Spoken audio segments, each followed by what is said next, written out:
Daily 5:30க்கு எழும்பி Sunday ஆனாலும் 5:30க்கே முழிப்பு வந்துடுது, தூங்க முடியலை. ஸோ காலமே எழும்பி கொஞ்சம் ஒர்க் இருந்து அச்சுவோடையும் கிச்சுவோடையும் கழுத்துக்கு சிம்பிளாக ஒர்க் பண்ணியிருந்தேன். ஓணம் எங்களுக்கு ஸ்டார்ட் ஆகியாச்சு. ஸோ நேரியல் தான் எடுத்திருந்தேன்.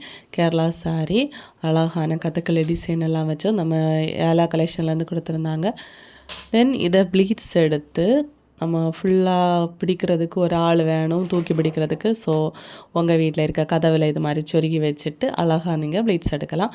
தென் ப்ரீ ப்ளீட்டிங் பண்ணுறதுக்காக இது மாதிரி ரஃப்பாக தான் கட்டிட்டு இது மாதிரி எல்லா ப்ளீட்ஸும் அரேஞ்ச் பண்ணி பின் பண்ணிவிட்டு நீட்டாக அயன் பண்ணால் போதும். இதுக்குன்னு 250, 500, 300 அப்படியெல்லாம் செலவு பண்ணுறீங்க. ஸோ இது ஈஸி மெத்தட் தான்.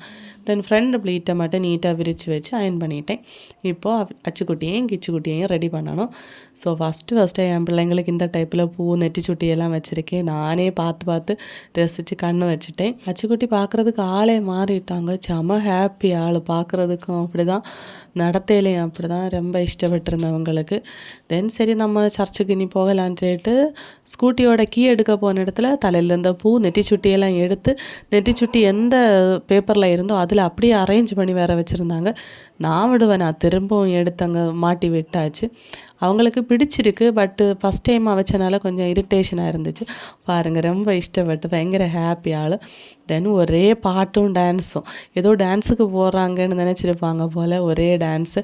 தென் பேங்கில் எல்லாம் கலர் கலராக நான் வாங்கி கொடுத்துருந்தேன். எல்லாம் போட்டுட்டு சர்ச்சுக்கும் போயிட்டு கிளம்பிட்டோம். பைக்கில் போகிறதுக்கே கஷ்டமாக இருக்குது நிஜமாக. நல்ல ஹீட்டு. பைக் இது மாதிரி ஒரு வெயிலில் ஒரு 2 hours நிறுத்தி வச்சுட்டு இப்போ யாரை உட்காரம்ப தெரியும். உங்களுக்கு நிறைய பேர் இதை அனுபவிச்சிருப்பீங்க. என் பிள்ளைங்களுக்கும் அந்த நிலைமை தான். பாவம் கிஃப்டி குட்டி அச்சுக்குட்டிக்கு சூடுபடக்கூடாதுன்னு மடியில் தான் தூக்கி வச்சுருந்தாங்க. நம்ம கூடிய சீக்கிரமே கார் வாங்கலாம். இந்த சிச்சுவேஷனில் நான் நிறைய தடவை நினச்சிருக்கேன் நமக்கு கார் வாங்கணும் அப்படின்னு. ஸோ ப்ரேயர் பண்ணுங்கள். இந்த சாரியை பற்றி இப்போ பார்க்கலாம். ஏலா கலெக்ஷனில் இருந்து வாங்கியிருந்தது.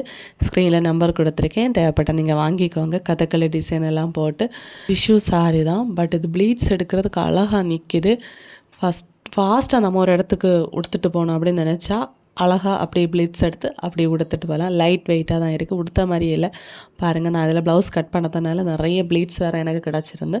நான் ஆரி ப்ளவுஸ் போட்டு வேர் பண்ணியிருந்தேன். இந்த ஓணத்துக்கு நீங்கள் ட்ரெண்டியாக நியூ டிசைன் போடணும்னு நினச்சிங்கன்னா அவங்கள்ட்ட வாங்கிக்கோங்க. லோ பட்ஜெட்லேயே கொடுக்குறாங்க. ஓணம் அவங்க மேனுஃபேக்சரிங் பண்ணதுனால உங்களுக்கு கண்டிப்பாக லோ பட்ஜெட்லேயே கொடுக்குறாங்க. சரியா, வாங்கிக்கோங்க. ஸ்க்ரீனில் நம்பர் கொடுத்துருக்கேன், மெசேஜ் பண்ணுங்கள். வாட்ஸ்அப் மெசேஜ் ஒரு கால் பண்ணி கேட்டுக்கோங்க. ஆன்லைனில் ஆரி அண்ட் டெய்லரிங் கிளாஸ் சொல்லி கொடுத்துட்ருக்கேன். தேவைப்பட்டா நீங்கள் ஜாயின் பண்ணிக்கோங்க. தென் ஆரி ப்ளவுஸ் ஸ்டிச் பண்ணுறது, நார்மல் ப்ளவுஸ் ஸ்டிச் பண்ணாலே என்னை காண்டாக்ட் பண்ணுங்கள்.